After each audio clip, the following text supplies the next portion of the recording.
Olá, meu nome é Franciele e eu vou iniciar a apresentação da minha tese, cujo título é Socially Responsible and Explainable Automated Fact-Checking and Hate Speech Detection. Meu orientador foi o professor Tiago Pardo e meu co-orientador, professor Fabrício Benevenuto. Desinformação e ódio têm um impacto extremamente negativo para uma sociedade justa e democrática, especialmente em áreas com histórico de conflitos sociais e altamente polarizados politicamente. Tanto a desinformação e o ódio, né, podem são mais acentuados, uma vez que eles podem desencadear problemas mais graves, como radicalismo, terrorismo e até mesmo genocídio. De acordo com o último relatório da ONU, que corrobora com a pesquisa na área de jornalismo, a desinformação ela pode exacerbar o discurso de ódio contra grupos baseados na sua identidade social, gerando um ciclo aí extremamente prejudicial em termos sociais. Nessa tese, nós exploramos dois principais contextos, tanto aqui no Brasil quanto na Nigéria, e eu trouxe alguns dados de desinformação no período eleitoral aqui no Brasil em 2022. De acordo aqui com esse estudo, a desinformação ela é propagada em diferentes plataformas, sobretudo aqui no Twitter, né? E os tópicos de maior engajamento estão relacionados à descredibilização do processo eleitoral, valores religiosos, descrença da imprensa, problemas relacionados ao meio ambiente, valores morais relacionados a gênero e família.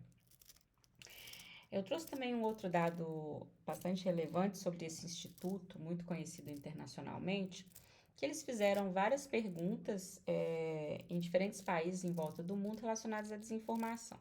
Nessa pergunta, eles questionaram se as pessoas haviam recebido uma notícia tida como verdadeira, mas na verdade era uma fake news.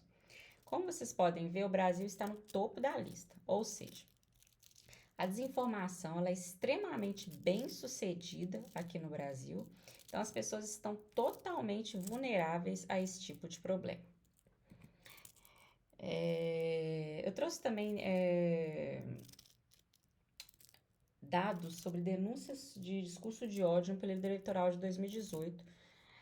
Como vocês podem ver, os números são extremamente preocupantes. Então, denúncias contra sexismo tiveram um aumento de 1.639%, xenofobia 595%, neonazismo 262%, incitamento à violência, né, em crimes contra a vida 161% e LGBTfobia 63%. A gente pode observar o mesmo fenômeno em outro contexto, aqui na Nigéria. Esses dados foram divulgados esse ano sobre conteúdo odioso no Twitter, na Nigéria. Como vocês podem ver, em diferentes anos o fenômeno se repete, sobretudo o ódio político aqui no contexto da Nigéria.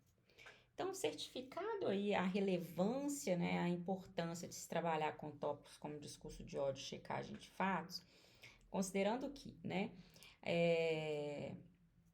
a gente pode prover, né, arcabouço tecnológico aí para esses grupos, né, essas comunidades, esses países enfrentar esse problema, né, que é um problema extremamente sério e com impactos aí para uma sociedade justa, né, e para que a gente possa manter aí, né, o processo democrático. Mas antes disso, a gente também precisa identificar, né, quais são os gaps, né, quais são as limitações dos métodos atuais, para que a gente possa trabalhar aí para continuar avançando aí e melhorando ainda mais essas tecnologias, né?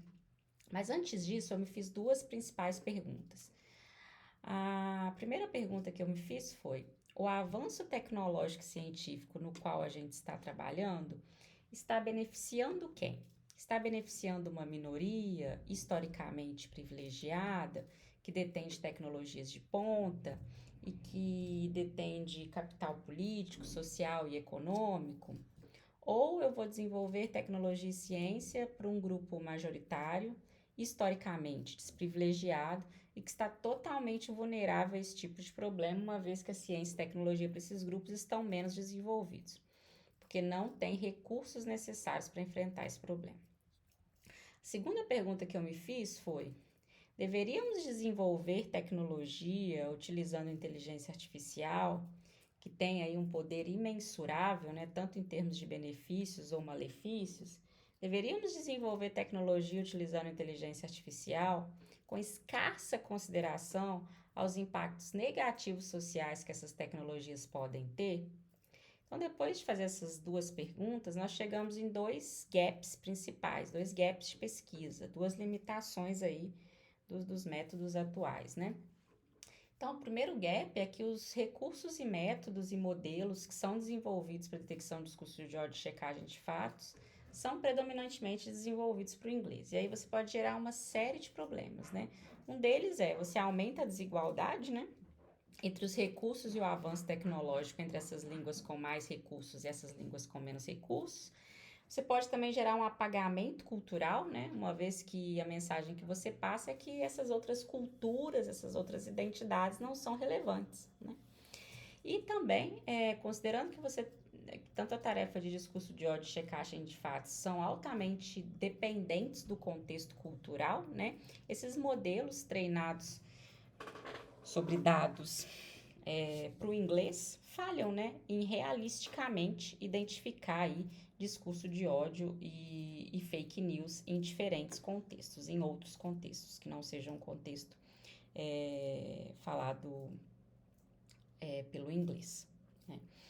O segundo gap é um gap de transparência, né? Esses modelos, né, são treinados utilizando algoritmos, né, de aprendizado de máquina, de deep learning, e esses modelos são conhecidos por serem black box, ou seja, têm baixíssima interpretabilidade, né? Então, essa falta de interpretabilidade dos modelos já tem sido mostrado que tem impactos negativos, como a predominância de viés nos dados de treino, né? Então, dados de treino enviesados, né, para detecção de discurso de ódio, eles podem propagar e reforçar em escala, né, estereótipos sociais prejudiciais contra grupos historicamente marginalizados, né? A checagem de fatos, quando você tem dados enviesados, né, nesses modelos de checagem de fatos, você pode gerar, dentre outros problemas, uma descredibilização do processo de checagem de fatos, né? Que inclusive foi um argumento utilizado pelo CEO da Meta no início do ano para retirar a checagem de fatos do Facebook, né? O que pode acarretar aí mais problemas sociais, né? Além disso, essa descredibilização do processo de checagem pode também fazer com que essas pessoas procurem outras fontes não muito confiáveis, gerando bolhas informacionais. E também, se os dados estiverem politicamente enviesados, né, ou ideologicamente enviesados, eles podem beneficiar um grupo político em relação a outro, intensificando aí uma polarização política, né? Então, certificada a relevância de trabalhar com esse tópico, identificado as limitações e os gaps das tecnologias atuais, a gente chegou em 3 hipóteses, né? A primeira hipótese é que a pesquisa sobre Responsible AI, sobretudo os princípios de fairness e explicabilidade, eles podem melhorar nossa compreensão dos riscos, né, e as implicações negativas sociais que esses modelos com baixa interpretabilidade, né, têm, sobretudo para tarefas sensíveis como checagem de fato e discurso de ódio. Além disso, né, melhorar a interpretabilidade desses modelos faz com que a gente possa identificar features enviesadas, né, sobretudo empregando as técnicas, tanto técnicas pós-hoc, que são técnicas usadas já depois que o modelo é treinado, quanto técnicas self-explain, né, que são técnicas usadas para a gente entender aí o funcionamento e a tomada de decisão do modelo. Então, eles podem melhorar a interpretabilidade e aspectos de fairness para essas duas tarefas. E por fim, né, a transparência nesses modelos requer também que a gente identifique, compreenda, né, bem as tarefas, para que a gente possa propor a técnica mais adequada. Então, nessa tese a gente propôs como contribuições três grupos de contribuições. Então, a gente propôs 5 datasets benchmarks, né? Para línguas com poucos recursos, o português brasileiro e o Hausa, que são amplamente utilizados aí pela comunidade, tanto nacional quanto internacional. Propomos 4 métodos computacionais que são explicáveis e mitigam viés, e também propomos uma nova plataforma web, o Brasil Sem Ódio, para detecção de discurso de ódio no português brasileiro. Nós propomos aqui, para discurso de ódio, né, 4 benchmarks, né, tanto para o português brasileiro quanto para o Hausa, né, o HateBR, o HateBR Explain, o Hausa Hate, o MOL, e a gente traduziu um benchmark Fairness do inglês para o português. E para checagem de fatos, a gente propôs o Fact News, né, que é um dataset anotado no nível da sentença. Aqui está como os dados foram anotados, né, então a gente propôs um esquema de anotação para identificar se o conteúdo era ofensivo ou não, considerando aspectos de se o termo ou expressão era usado com conotação pejorativa ou não. O HateBR Explain a gente extraiu rationals, né, que são as razões, né, spans de texto, que determinam ali a ofensividade de um comentário.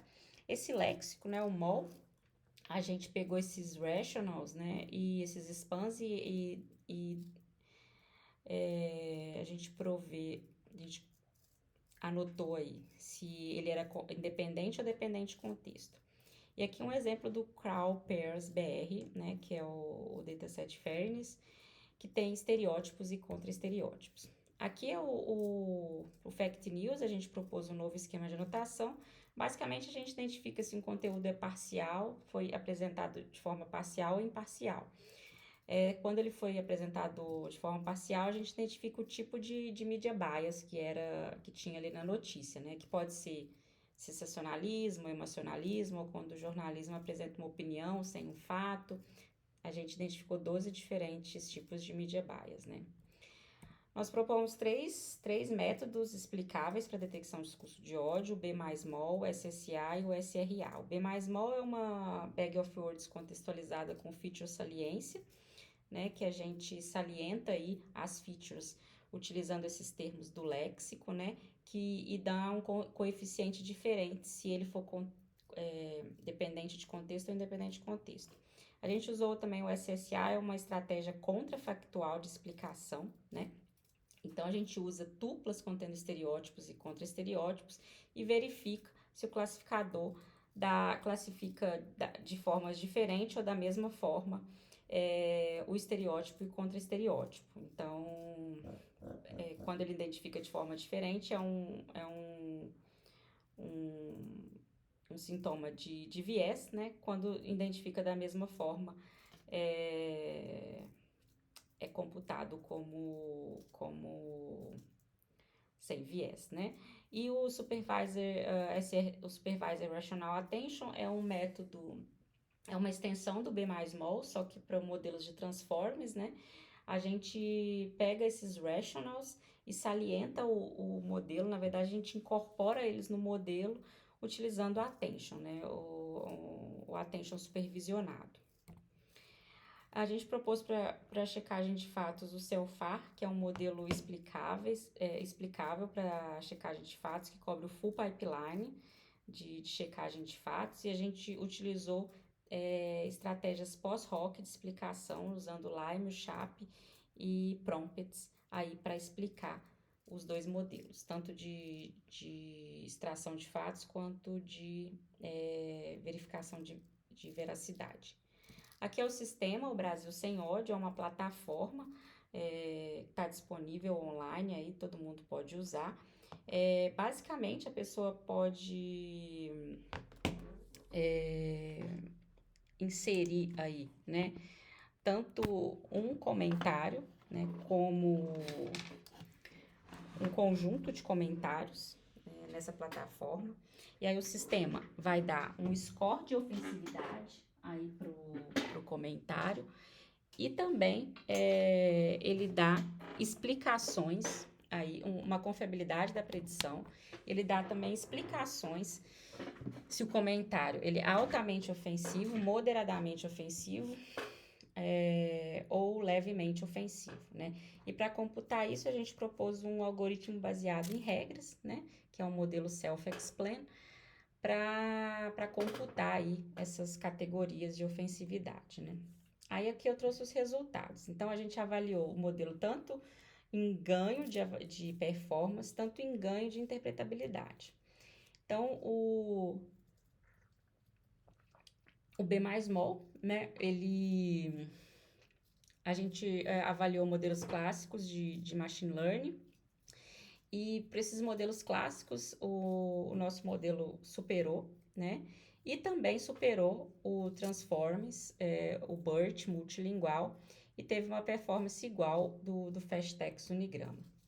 Aqui é o CELFAR, né? A gente avaliou os modelos separadamente, o CELFAR teve uma performance de 72%. O SRA, a gente não teve ganho representativo de performance, mas a gente teve ganhos em outras métricas, como fairness e explicabilidade. Aqui eu trouxe a avaliação das avaliações do SSA, das explicações contrafactuais, né? Então, aqui a gente pode ver que o modelo, né, o proposto B+mol, ele tem menos viés do que os outros modelos implementados, inclusive o modelo clássico, né, o BOL, o que faz com que a gente possa concluir que a incorporação, né, a saliência dessas features, né, com dados, a partir dos dados de entrada, né, a partir de partes de dados da entrada, dos rationals, né, desses textos spans, eles são capazes de melhorar a explicabilidade e também aspectos de fairness, né? Mitigar o viés aí nesse classificador de discurso de ódio. Aqui a avaliação das técnicas pós-hoc, né? Do Lime, o SHAP e dos prompts, né? Aqui para discurso de ódio. Então, a gente avaliou o SHAP e o Lime e os prompts, o SHAP e o Lime usando plausibility e faithfulness e os prompts usando readability, né? E aqui para comparar, aqui na verdade foi para fact-check, aqui para discurso de ódio, né? Então, a gente pode ver aqui que, de fato, você tem, usando técnicas pós-hoc, as explicações, tanto em termos de plausibility e faithfulness, são bem melhores, né? Comparadas com a de checagem de fatos, o que implica, né, que é um desafio mesmo melhorar a interpretabilidade da checagem de fatos, ainda é bem desafiador. Aqui as conclusões, né, então a gente destacou aí, né, que integrar a explicabilidade e fairness, né, ele melhora a transparência, a confiança, né, e mitigam os riscos desses sistemas, dessas tecnologias ter impactos negativos sociais, né? Sobretudo porque essas tarefas têm implicações éticas, né? Então, quando você incorpora aí, né, técnicas tanto pós-hoc quanto self-explain, você identifica e mitiga o viés, né? Você melhora a transparência e você mitiga aí os riscos de impactos sociais, né? Aqui foram publicações, no total nós tivemos 15 publicações, todas em qualis A, sendo que 10 delas foram em qualis A1 e 5 em qualis A3. Então, todas em conferências e em workshops internacionais da área. Então, nós tivemos um impacto aí em termos de publicação bem relevante. Em ordem de melhorar ainda mais a transparência e a credibilidade aí e impulsionar aí mais pesquisas na área, todos os dados e modelos são públicos. Então, vocês podem acessar aí esse QR Code que vocês vão ter acesso tanto aos bancos de dados quanto os sistemas e os modelos. Obrigada!